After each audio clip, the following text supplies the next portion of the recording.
Hello, I'm Dan, that's Dan, this is Dan, and there's too many Dans. Today I'm to want to talk about summoning in Dungeons & Dragons 5th edition, some of the negatives I have with it, and how to resolve them.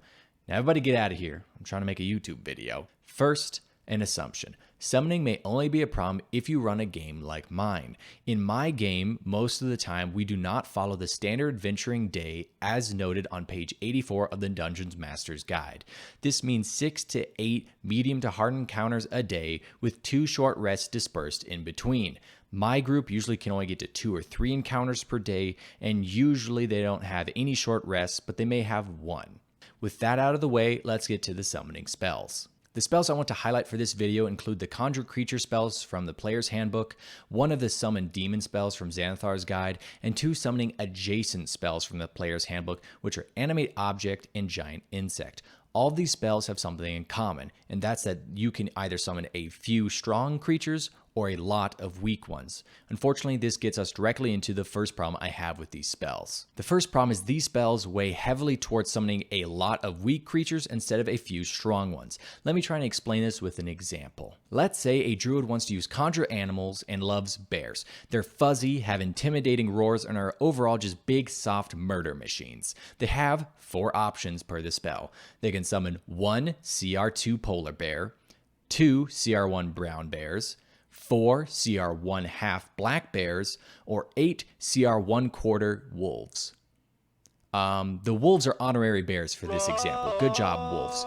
Now, there's some math that can be done to explain the average damage per round each one of these groups can do, and how often they're going to hit depending on the armor class of their enemies, but I'm just going to show you the chart at the end of that instead of all of the math. So, this chart shows the average damage per round each group does, depending on the armor class of the enemy they are fighting. Green is the highest damage group, yellow is the second, orange is the third, and red is the lowest damage group.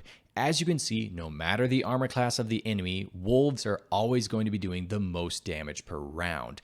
This is interesting because wolves, if you look at their stat block, have a lower percent chance to hit and a lower damage on each hit than every other summon, but due to their sheer numbers, they make up for it. This doesn't even account for the wolves' pack tactics, which gives them advantage on attacks if they're near other wolves, and therefore they have a higher chance to hit and do more damage. In addition, the total health of the wolves is greater than the total health of the other summoning options. That means if an enemy doesn't have an ability or spell that targets multiple creatures at once, the wolves can actually tank better than any of the other summoning options. Even if the enemy does have such an ability, the wolves have the highest dexterity of the group, which is the type of saving throw most area effect abilities or spells focus on, which means the wolf has a higher percent chance to avoid it than the other summons do. With all this taken into consideration, most of the time, summoning 8 monsters is better than summoning 1 or 2, which leads to another problem that these spells have. If the summoned creatures are not all fighting the same enemies, or God forbid they're all fighting different enemies, it's going to take a long time to resolve their turn, especially if they have advantage from something like pack tactics or disadvantage from something like a poison effect.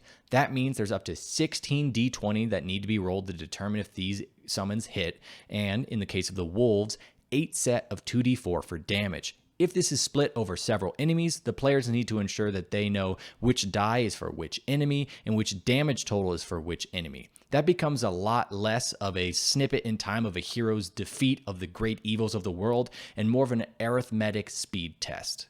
My group has had to make a sheet that just shows the average damage a creature will take depending on their armor class from a common summoning spell. It's very difficult to keep verisimilitude and engage in combat when a player has to stop and ask what's the armor class of the creature just to figure out, oh, if the AC is 13, they take 31.4, well, I guess 31 piercing damage as the wolves just mob the shit out of them. The final problem I have with these spells, which is somewhat minor but still should be addressed, is how the summons are selected in the first place. For Conjure Animals, for example, the player has 4 options, but each option says it can be the CR shown or below. I don't know about you, but if my player tried to choose a CR2 option and they got a CR1 monster, they'd be pretty pissed. Also, if they try to use something like Conjure Woodland Beings to get 8 pixies for a polymorph party and they instead got 8 blink dogs, they'd be pretty let down. Though now that I think about it, 8 blink dogs would be pretty interesting in a combat. It'd be almost like an impromptu medieval rave.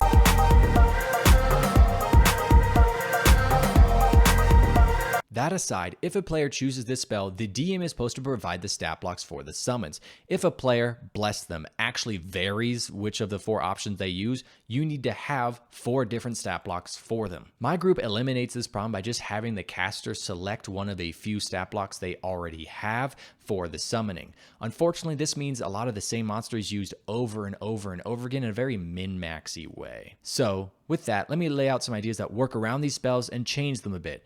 These ideas may have some drawbacks, but hey, what new ideas don't? The biggest and most positive change to these spells, I believe, is to eliminate the lowest CR option that allows for the highest number of summonable creatures. For conjure animals, that means eliminating the 8 1/4 wolves that can be summoned, but for others, like animate object, that means eliminating the ability to animate 10 tiny or small objects, and instead only being allowed to animate medium, large, and huge objects. This would mean that there's a lot less creatures for you or a player to wrangle, a lot less damage these can do each round, and it means you need less stat blocks overall. Furthermore, let me bring back up the damage per round table from conjure animals. Now, let's remove the wolves or the CR 1/4 option from it. Immediately, look at that. The black bears, brown bears, and polar bears now all have a reason for being there. If you're fighting low armor class enemies, bring black bears. If you're fighting high armor class enemies, bring brown bears. If you need your armor class and HP for a tank, bring the polar bear. Every option now is balanced and has trade-offs to it, which means the spell's much more strategic than it used to be, and therefore much more interesting. The second thing you can do, if you don't want to change the spells themselves, is to have the enemies plan accordingly. Maybe this won't happen every fight, but now the enemies are much more often going to have Fireball or some other ability like that, so they can deal with a lot of low HP summons quickly.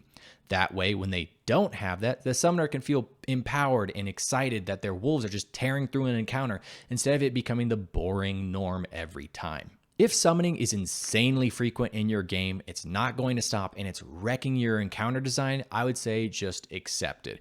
Maybe you have a shepherd druid that loves having a shitload of summons. That's fine, just have enemy summoners in every single fight. That's right, your game just became Pokemon.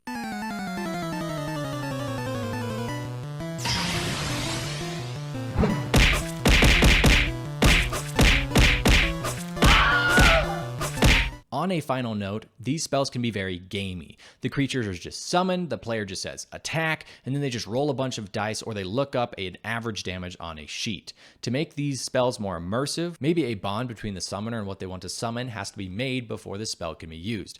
For example, woodland beings can't be conjured until the character goes into the woods and helps the beings there. Why they need the help might be because of a villain in your campaign.